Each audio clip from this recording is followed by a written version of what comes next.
જય દ્વારકાધીશ મિત્રો બધાને કેમ છો મજામાં?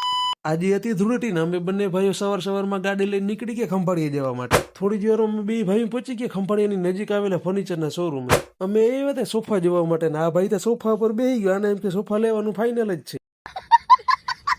અચાનક રસ્તામાં બની ગયો મૂવી જવાનો પ્લાન એટલે અમે બે જણા આવી ગયા સિનેમા ઘર ટિકિટ લેવા માટે. મૂવીની 2 ટિકિટ લઈ લીધી દોસ્તો. શો ચાલુ થવામાં જે વાર હતી એટલે અમે ગાડી લઈને નીકળી ગયા કેશોદ માતાજીના દર્શન કરવા માટે. ફાઇનલી બે ભાઈબંધો ગાડી લઈને માતાજીના મંદિરે પહોંચી ગયા અહીં દર્શન કરવા માટે. મહાદેવના દર્શન કરીને અમે બે ભાઈબંધ આવી ગયા છાપરા નીચે. તડકો આજ તો બહુ લાગતો હતો. તડકો બહુ હતો ને મારા ભેરું કોઈ હતું નહીં એટલે મેં એકલા થોડુંક હિંચકામાં હિંચકી લીધું.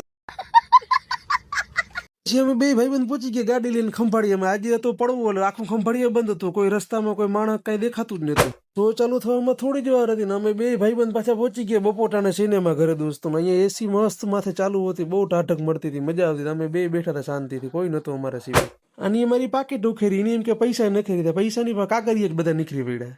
कैसे लोग रहते हैं यार यहाँ पर। ફાઇનલી દોસ્તો મૂવી ચાલુ થઈ ગયું ને અમે બે અંદર આવી ગયા મૂવી જોવા માટે. આજે અમે જોયું ગુજરાતી પિક્ચર દોસ્તો, જેનું નામ છે ચણિયા ચોળી. તમે કદાચ જોયું જ હશે. બહુ મસ્ત પિક્ચર. ટાઈમ મળે તો ક્યારેક જોવા આવજો, બહુ મજા આવે.